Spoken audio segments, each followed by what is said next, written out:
I'm Julie Saunders. I'm Jan Wilson. Julie and I both have experience as school librarians, and we've worked together as district library leaders. In each episode, we'll dive into our profession with interviews and meaningful content to inspire you. The ideas and opinions shared by any host, guest, or listener are their own and do not represent those of any respective school district.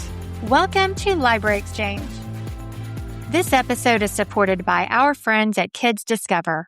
We are sure you remember the beautifully written and illustrated Kids Discover magazines on topics like the American Revolution, ancient Egypt, and ecology.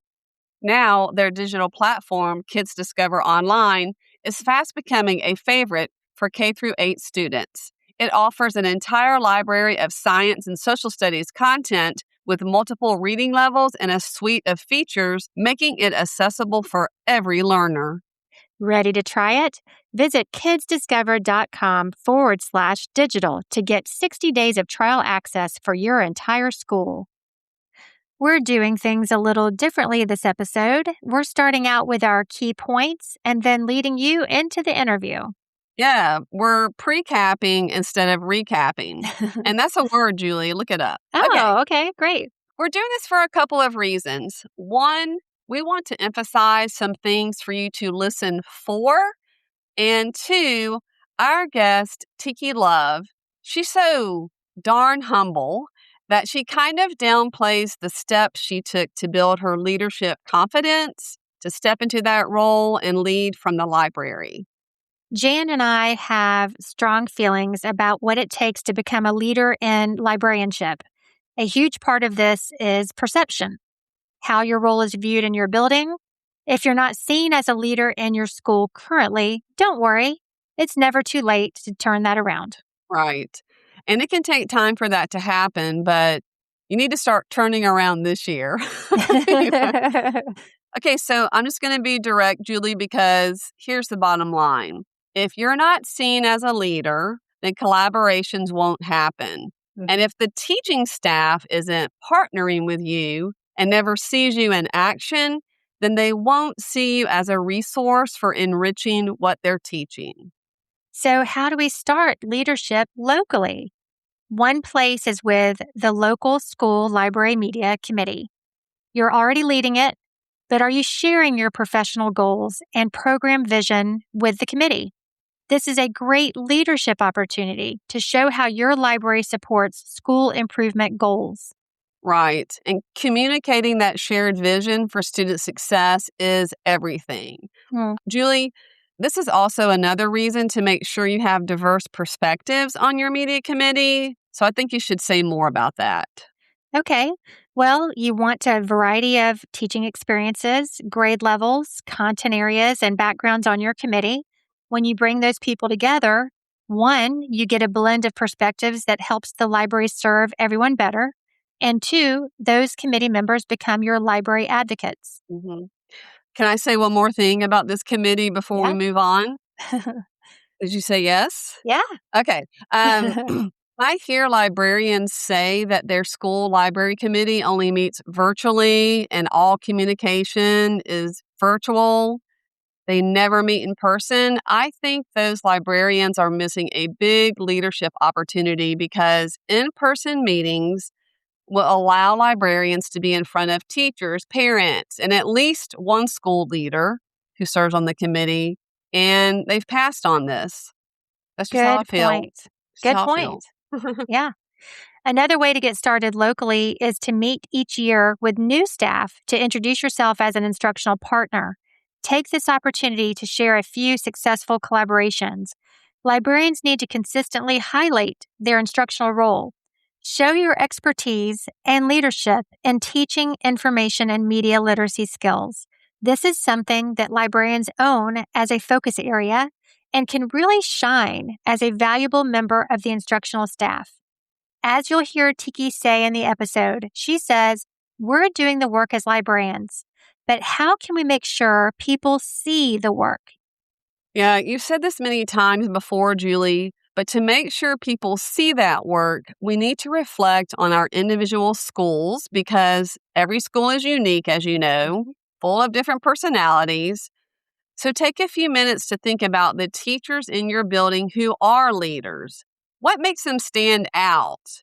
Why do others respect them? Is it their reliability, their knowledge, the fact that they are forward thinking? And as you and I know, they're the teachers who present on professional learning days. They stay positive, they run clubs, and they're usually the teachers that school leaders go to for honest feedback. So, to match that, you have to ask yourself, do you solve problems like an administrator, like a leader? If your library suddenly needs to be used for an emergency like a broken AC unit in a classroom, how do you respond? This is not the time to debate with an administrator about the impact on your lesson plans. It is the time to say, I'll handle rescheduling my classes. Let me get the space ready. Leave the knee jerk victim mentality at the door. Yep, we've all been there. Mm-hmm. Besides solving problems, do you communicate like a leader? Let's say you're asked to sub in a classroom for a teacher who had to leave for some reason. Are you responding as a team player? And that should sound something like, you need my help. I do need to shift a few things, but we can make this work. Listeners, those are just two examples, and Jan and I want to acknowledge the reality here. We know many of you are asked constantly to sub or cover lunches, but that's exactly why being proactive matters. How do we keep those types of requests to a minimum? Number one, don't work in a silo. Be proactive about sharing lessons and events with school leaders, whether it's on social media, a shared calendar, or newsletter. And another way to break out of that silo is to lead professional learning sessions at your school. And don't wait for someone to ask you. I said that slowly on purpose. Offer a few options to your leadership team and see what happens. Being seen as an instructional leader often just means being visible. Make sure you're stepping outside your four walls. Involving yourself in student activities and school events builds relationships. Yeah, I know some people are thinking right now, hey, school activities and events require time beyond school hours. So we're not saying you need to attend everything, but as Julie says, ROI, return My on favorite. investment, yeah, it's worth it. The ROI is worth it. Connecting with staff and students outside of the school day leads to increased interaction during the school day. As we close our pre-cap, remember that once you have a leadership mindset, consider leadership opportunities at the district, state, or national level. Now it's time for our discussion with Tiki, so keep listening. You're going to hear how presenting at conferences and mentoring new librarians helped Tiki change her own mindset and become a leader beyond her school. Enjoy! Welcome, everyone. It's getting closer to the beginning of the school year for most of us, so we wanted to air this episode to get your wheels turning. Yeah, so Julie, I'm going to need a little WD-40 because my wheels are slow. Okay, I didn't want to do that joke, everyone, but they talked me into it. Okay, seriously, Julie and I talk a lot about the role of librarians and how important it is to be seen as an instructional leader in your school. Because when you're seen as a leader, more teacher collaborations and partnerships form because you're able to demonstrate your knowledge and expertise. Exactly. If teachers aren't collaborating with you and bringing their classes to your library, they can't see your value. Plus, when you take on leadership opportunities and have a leader mindset, it shifts your relationship with your administration. They start viewing you as a partner in school success, not just an extra. Yes, librarians, grab those opportunities. And our guest today is an example of that. Tiki Love, or Tiki as she prefers to be called, brings 30 years of experience as a former high school language arts teacher, as well as an elementary and middle school librarian. As a school librarian, Tiki was named Teacher of the Year in 2021, and she was a finalist for School Library Journal's School Librarian of the Year in 2025. Welcome to Library Exchange, Tiki. Hi, thank you. I'm excited to be here. Great. Okay, Tiki, before we get started on our leadership topic, will you share about where you've spent your 30 years in education? And congratulations, by the way. It's Oh, thank you so much. So I started out, my dad loves me to talk about grad school, but we're not going to count that 'cause I was just interning, but he says always count Massachusetts. So I started there as an intern doing a program called Me Step at UMass Amherst. And when I finished that grad program, I went to North Carolina and taught for 1 year in Wake County, North Carolina. And then I came to Baltimore County, and I've been here ever since. And in Baltimore County, I started off, like you mentioned, as a high school English teacher. So I trekked through various schools in Baltimore County. One thing about me is I'm a daughter of a retired Marine, so I like to move around. So I made sure that I moved around from different school to different school. And from the different schools that I went to throughout the county, I was able to encounter different people and different students and parents and communities. And somewhere during my 10th year, actually, that's not true. Before my 10th year, there was a cohort program. There was a discussion about the number of retired librarians that was about to happen, and people were concerned. So Della Curtis, who was one of the supervisors for Baltimore County, she created a cohort program. And I applied and was accepted, but then I selected a different leadership program and did that for a few years and then changed my mind once I looked behind the gold curtain. Saw what leadership and men was all about. And I was like, nope, that's not for me. And so then I spoke with another librarian at a school where I was English teacher, Fran Glick, and I said, I'm thinking about getting back into the library cohort. And she said, hey, you should. You'd be really good at it. So I applied, got back into it, and that's where I've been ever since. And so I've done different schools as a library media specialist, and I ended up my what is now considered my last year on the elementary level.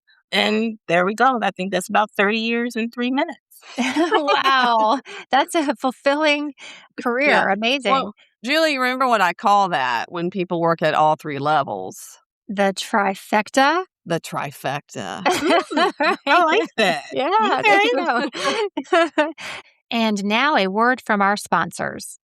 This episode is sponsored by Mackin. For over 40 years, Mackin has provided pre-K through 12th grade libraries and classrooms with access to over 4 million printed and digital fiction and nonfiction titles. The 26-time multi-award winning digital content management system, Mackin Via, along with divisions Mackin Library, Mackin Classroom, Mackin Maker, Mackin Learning, and the brand new whole school resource management system, Mackin Vision, help to create a truly unique and robust educational resource company that schools and educators have relied on year after year. For more information, visit mackin.com today. So, Tiki, you've mentioned before that early on you faced a challenge that so many school librarians face, feeling like you weren't being seen as a leader in your building. What was the turning point, and how did you use your library program to change that perception? So it stemmed from I had a new administrator, and I was doing pretty much the same program that I had for the library program. But however, before that time, it wasn't where I would go in and, oh, I'm doing this and show, electronically what I was doing, or I invite them in. It was just assumed on my end that they would see what I was doing and they would see that I was viable as an employee or a staff member. And fortunately, the principal at that time was a little bit myopic in his view of what a librarian could do.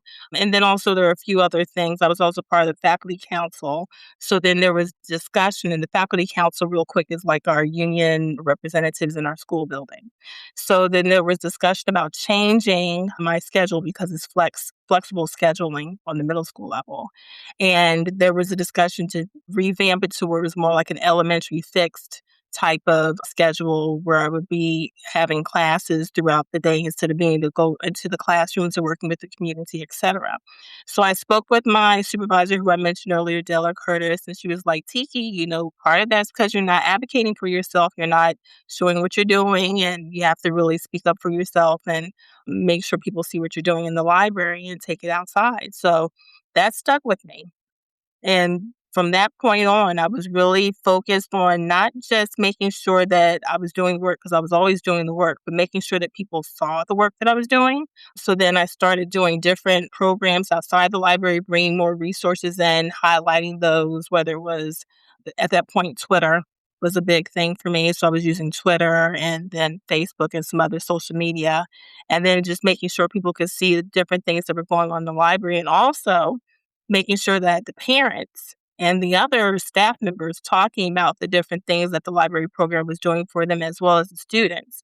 And then I would put together different videos, and I forgot what I used at that time, but I used some type of video format to put the pictures and the recordings of their voices and the different things we did in the library, and present those to the principal so that he could see some of the great things that were going on in the library. And then from there, it just continued to grow, and that's something that always stuck with me when my supervisor, Della Curtis, was saying, "You're not advocating for yourself. You're not showing what you're doing in your library." Mhm. So I think too, you had mentioned something about some professional development that you shared, something about expanding the library beyond the walls and libraries shouldn't be an island. Can you tell us a little bit more about that? Yes. So at that time, also, I was looking for quite honestly, I was looking for different things that I could do to make sure I could shine a spotlight on what I was doing in the library. So there's two things I could talk about. There was a program, or rather a conference, that the Black Caucus of the American Library Association had in Atlanta, Georgia, called the NCAL conference. So I applied to present information about that, the different things I was doing with project-based learning in the library, and how I was building a reading community, but by doing different things using project-based learning elements and connecting it to research. And so when I was accepted to do that presentation, I went to the NCAL conference through BCALA, and that was like not just the aha moment for me, but it also seemed to make me feel like I was more of a leader, because people started seeing me as a leader as a result of that, especially BCALA. I was encouraged after that meeting with different people on the executive board to apply to be on their executive board. And so then that led to me doing different things for different boards that way. And then also, the big thing for me was making sure that whenever I saw an opportunity for an educator, it might not necessarily have been something for a librarian, but like there was a sustainability program, the Walton State Sustainability Program at Arizona State University. And when I had a teacher who was interested in doing that, she was looking for a partner, I was like, yes, I would say yes to a lot of things instead of saying no, because I didn't want to. Remember how I said the principal at that time was a little myopic in his view? In some ways, I might have been a little bit myopic in my view as well. Mm. So by me going to different programs and expanding my, idea of what I could do with the library program to make it come to life, that tended to help quite a bit as well. So it was different opportunities that helped me. And then when you mentioned the presentation I did for Baltimore County at the time, and actually I think I did it at another conference outside of Baltimore County as a presentation where I talked about no librarian is an island, and I talked about the different resources, not just, and there's nothing wrong with focusing on the library and your community and your administrators and teachers, etc., but involving the parents, because in leadership they talk about stakeholders. So you bring in your parents, you bring in the different businesses in the area. We had a partnership with the Baltimore County Public Library because during one of our PDs they talked about how we could utilize the Baltimore County Public Library as a partner. So then I would reach out to the branch that was connected to my schools, and I would say, hey, can we do something with the book club? Because that was an issue where I didn't have enough books for the book club. And so then they would come in, whether it was joined into the library. It started off as meeting in the library once a month, and then it segued to different schools during lunchtime, et cetera. So it's just a lot of things. By saying yes, and then also changing my view, it helped to change the view that others had of the library program itself. Thank you for all of that. But Tiki, you didn't stop at the local level. Will you describe how you kept growing to become a leader at the district and state levels? Yes. So one thing that led to that was everything was always based on a need. So when I was working with Mazel, we had an advocacy committee, and we saw that there was a need for getting more librarians involved. And a lot of times it might have been formal or informal, whether it was through Mazel or through my school district, working with librarians to help them to see that they could be advocates. And real quick, a lot of times, especially, gosh, I'm trying to get the years together. But back in the past, advocacy was almost like a bad word, because Mm. everyone was like, I can't do that, and so it was just, small steps, getting people to realize through some sessions that we had through Maslin, and then also in my school district doing presentations where I would talk about ways that we could be pro advocates. A lot of times people talk about being proactive, but we wanted to talk about pro advocacy. So working with the advocacy committee, we came up with different examples of ways that people could be pro-advocates, and also offered opportunities that led to, I think, something that we're going to talk about a little bit later in our state of Maryland with school librarians. And then working in my district, informally working with librarians even up until this past year, talking about ways that they can speak to the school board, build constituents who would like to speak up for what the school libraries are doing, connecting those partnerships, which I think we're going to talk about as well. In the state of Maryland, we have a great partnership of not just school libraries, but public libraries, academic libraries, et cetera, that work together. And so together, I think we make sure that we work to build those relationships and those mentor opportunities so that more librarians can advocate for themselves in their school library programs. Wow, that's amazing. So it sounds like you really helped other librarians find their voice and I leadership. try. Yes. Absolutely. So your leadership journey expanded into organizational roles, serving on the ALA Executive Board, NCAAL, a past president of the Maryland Association of School Librarians, and current president-elect of Citizens for Maryland Libraries. For listeners who look at a resume like yours and wonder, how does that happen? How did those opportunities happen? Yeah. Gotta wipe my brow. Good Lord. You know what the funny thing is, and I always forget to mention this. So when we were in COVID, I made like a little post-it list of things I wanted to do. And so I'll just go down a list of the things and then I'll tell you which ones I was able to accomplish. I said I wanted to write more. I said I wanted to learn how to beatbox, learn a foreign language, and serve. And so I went gangbusters with the service part.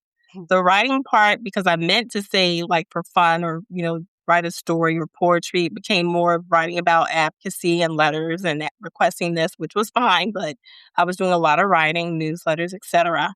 And so based on all those things, it led to me saying yes to a lot of things, especially sitting at home when we were isolated. A lot of the time, I was like, well, what can I do? And I would, join this committee and that committee, and then work with different people and make sure that different things were being shared. So every time I said yes to a different committee in ALA or MASL, which is the Maryland Association for School Libraries, that led to me actually getting a phone call from Jane Terby for the Citizens for Maryland Libraries. And she was like, oh, I heard about the work that you're doing with MASL. We would love to have a school librarian on our board. Have you heard about Citizens for Maryland Libraries? I said, no. So she told me about it. I thought about it. I said, well, I have a little bit of time on my schedule. I guess I can apply because, she was saying we only have like quarterly meetings and we have a large meeting once a year. So I joined that board. And so a lot of times when I would say yes to an opportunity to be of service, it just segued into something else. Mm-hmm. Yeah. I do like what you said earlier, too, about the word advocacy, like scares some librarians, because I think they view it as a protest or I'm challenging. And so I like that you said you all use the term pro-advocate or pro-advocacy, which puts a little twist on it so that people can understand. Mm-hmm.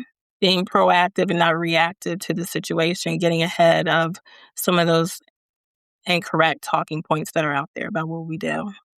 Tiki, it has been a pleasure having you on Library Exchange. Thank you for sharing your leadership journey with us. Thank you so much. And I really hope I was able to inspire some other librarians if they're not already involved in their local library communities, whether it's a friend or a support group or their school library association or even ALA, because we all need to. We need more people to take part in making sure that people know the great work that we're doing. Thank you. And you've definitely given our listeners practical advice for stepping out of the library island into school leadership. We are grateful for your time today. Thank you. Make sure to visit our website at www.libraryexchangepodcast.com. There, you'll find episode notes, resource links, and a link to our Etsy store. Plus, you can submit a question or inspiring story that might be featured on a future episode. For guest clips, episode reminders, and trivia giveaways, follow us on Instagram and YouTube at Library Exchange and on TikTok at library.exchange. Thanks so much for joining us today. We can't wait to have you back for our next episode.